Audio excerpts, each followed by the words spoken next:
மாவு பிசையறதுக்கு ஒரு அகலமான பாத்திரம் ஒன்று எடுத்துக்கோங்க. அப்போ மாவு பிசைய கொஞ்சம் ஈஸியாக இருக்கும். ஒரு சின்ன கிண்ணத்தில் தண்ணி கொஞ்சமாக சேர்த்துட்டு இந்த தண்ணியில் ஒரு சிட்டிகை அளவுக்கு இல்லைனா 2 சிட்டிகை அளவுக்கு சோடா உப்பு சேர்த்துக்கோங்க. சோடா உப்பு கரையிறதுக்காக நான் இப்படி பண்ணுறேன். நிறைய பேர் வந்து பார்த்திங்கன்னா எண்ணெய் இல்லை வெண்ணெய் நெய் இந்த மாதிரி ஏதாவது ஒன்று சேர்த்துக்கிட்டு பாத்திரத்துலேயே சோடா உப்பு சேர்த்து நல்லா கலந்துக்குவாங்க, அது கரையணுன்றதுக்காக. நான் வந்து தண்ணியில் வந்து சேர்த்து கரைச்சிக்கிறேன். இப்போ இந்த பாத்திரத்தில் 1 கப் அளவுக்கு கடலை மாவு சேர்த்துக்க போகிறேன். மாவு வந்து சலிச்சுட்டு எப்போவுமே சேர்த்துக்கோங்க.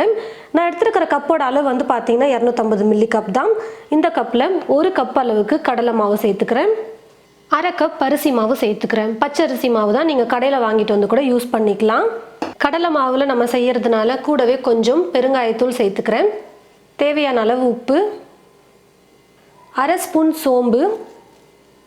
காரத்துக்கு நம்ம பச்சை மிளகாய் மட்டும்தான் சேர்க்க போகிறோம். அதனால் ஒரு 3 பச்சை மிளகாய், அப்படி இல்லைன்னா ஒரு நல்லா பெருசாக இருக்கிற மாதிரி 2 பச்சை மிளகாய் எடுத்து சேர்த்துக்கோங்க. நல்லா மெல்லிசாக கட் பண்ணிக்கோங்க இந்த மாதிரி. அப்போ நம்ம சாப்பிடும்போது பச்சை மிளகாய் எடுத்து வச்சு சாப்பிட வேணாம், அப்படியே கடித்து சாப்பிட்டுடலாம், காரம் தெரியாது. நல்லா ஸ்பைஸியாக வேணும்னு நினச்சிங்கன்னா 4 பச்சை மிளகாய் கூட சேர்த்துக்கோங்க. நான் வந்து 3 சேர்த்துருக்கேன். நல்லா பொடியாக நறுக்கிய கருவேப்பிலை கொஞ்சம் சேர்த்துக்கிறேன். கொத்தமல்லி கொஞ்சம் அதிகமாகவே எடுத்துருக்கேன், நல்லா பொடியாக கட் பண்ணி வச்சுருக்கேன், அதையும் சேர்த்துடுறேன். இப்போ இது எல்லாத்தையும் சேர்த்து நல்லா மிக்ஸ் பண்ணி விட்டுக்கலாம். சோடா உப்பு வந்து பார்த்திங்கன்னா நான் தண்ணியில் கரைச்சி வச்சது நல்லா கரைஞ்சி வந்துருச்சு. இப்போ இந்த தண்ணியை சேர்த்துடுறேன். இப்போ இது கூடவே 1 ஸ்பூன் அளவுக்கு நெய் சேர்த்துக்க போகிறேன். நெய்க்கு பதிலாக நீங்கள் எண்ணெய் இல்லை வெண்ணெய் கூட சேர்த்துக்கலாம். எண்ணெய் சேர்க்குறதா இருந்தால் 2 ஸ்பூன் சேர்த்துக்கோங்க. நெய்யை உருக்கிட்டு சேர்க்குறதா இருந்தால் நீங்கள் 2 ஸ்பூன் அளவுக்கு சேர்த்துக்கலாம். இப்போ இந்த நெய் வந்து பார்த்திங்கன்னா ரூம் டெம்பரேச்சரில் இருக்குது, ஆனால் உருக்காமல் இருக்குது. அதனால் உருக்கும்பொழுது கொஞ்சம் அதிகமாக வருன்றதுனால நான் 1 ஸ்பூன் எடுத்திருக்கேன். இப்போ இது எல்லாத்தையும் சேர்த்து நல்லா நம்ம கலந்துக்கலாம் மாவோடு சேர்த்து.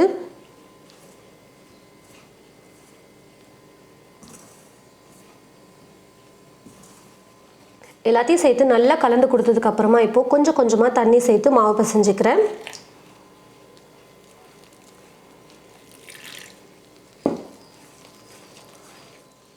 தண்ணி சேர்த்து மாவு பிசையும் பொழுதே பார்த்தீங்கன்னா இது கூட முந்திரியும் நம்ம சேர்த்துக்கணும்.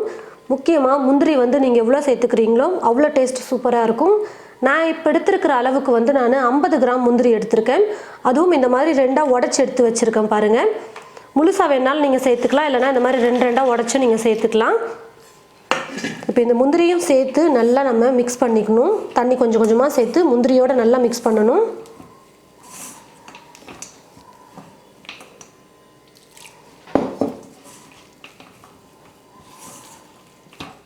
பாருங்கள் ஃப்ரெண்ட்ஸ், தண்ணி கொஞ்சம் கொஞ்சமாக சேர்த்து முந்திரி எல்லாத்தையும் சேர்த்து நல்லா நான் மிக்ஸ் பண்ணிக்கிட்டேன். இந்த மாதிரி கொஞ்சம் கெட்டியாக இருக்கிற மாதிரியே நீங்கள் வந்து மாவு பிசைஞ்சுக்கோங்க, ரொம்ப இலக்கமாக இருக்கக்கூடாது. நம்ம வந்து ஷேப்பாக எடுத்து போட மாட்டோம், அப்படியே சும்மா இந்த மாதிரி எடுத்து எண்ணெயில் போட்டு நம்ம பொரிப்போம், அவ்வளோதான். ஒவ்வொரு முறை எடுக்கும் போது இந்த மாதிரி கொஞ்சம் இதுக்குள்ளே முந்திரி இருக்கிற மாதிரி பார்த்துக்கோங்க. முந்திரியோடு எடுத்து நம்ம போடணும், அப்போ தான் சாப்பிடும்போது பகோடா சூப்பராக இருக்கும் முந்திரியோடு கடிச்சு. இப்போ இப்படி எடுத்தோம்னா இதில் பார்த்தீங்கன்னா இப்போ முந்திரி இருக்கும் பாருங்கள். அந்த மாதிரி பார்த்து இந்த மாதிரி எடுத்து நம்ம எண்ணெயில் போட்டுக்கணும். இதுக்கு வந்து ஷேப்லாம் முக்கியம் இல்லை, அப்படியே எடுத்து இந்த மாதிரி குட்டி குட்டி உருண்டையாக நம்ம போட்டுக்கிட்டால் போதும். கடாயில் எண்ணெய் ஊற்றி வச்சுட்டு எண்ணெய் வந்து காஞ்சிருச்சா இல்லையான்னு சொல்லிட்டு கொஞ்சமாக மாவு கொஞ்சம் போட்டு பார்த்தோம்னா தெரியும். எண்ணெயை நல்லா காஞ்சி வந்துருச்சு பாருங்கள்.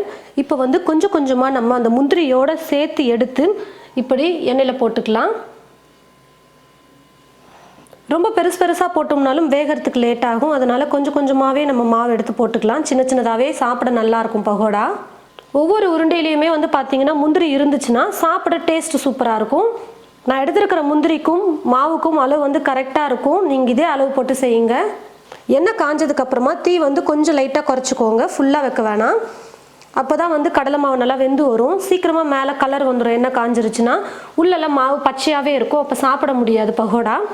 கொஞ்சம் மீடியம் ஃப்ளேமில் வச்சுட்டு குக் பண்ணிக்கலாம். எண்ணெயில் போட்டதுமே கலந்து கொடுக்கக்கூடாது. ஒரு 30 செகண்ட் இல்லைனா 1 நிமிஷம் கழித்து தான் நம்ம கரண்டி வச்சு கலந்து கொடுக்கணும். அப்பப்போ திருப்பி கொடுத்துக்கிட்டே இருந்தோம்னா நல்லா வெந்து வரும்.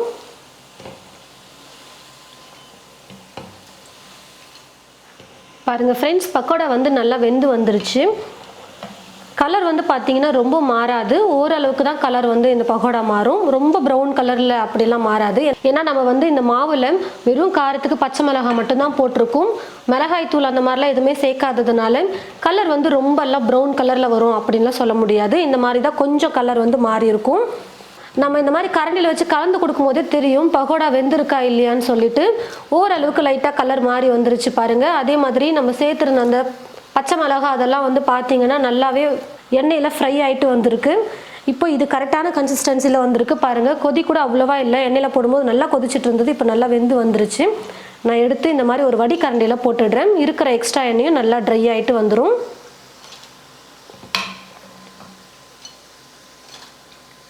இப்போ திரும்பவும் மீதி இருக்கிற மாவை கொஞ்சம் கொஞ்சமாக எடுத்து நம்ம எண்ணெயில் போட்டு ஃப்ரை பண்ணிக்கலாம்.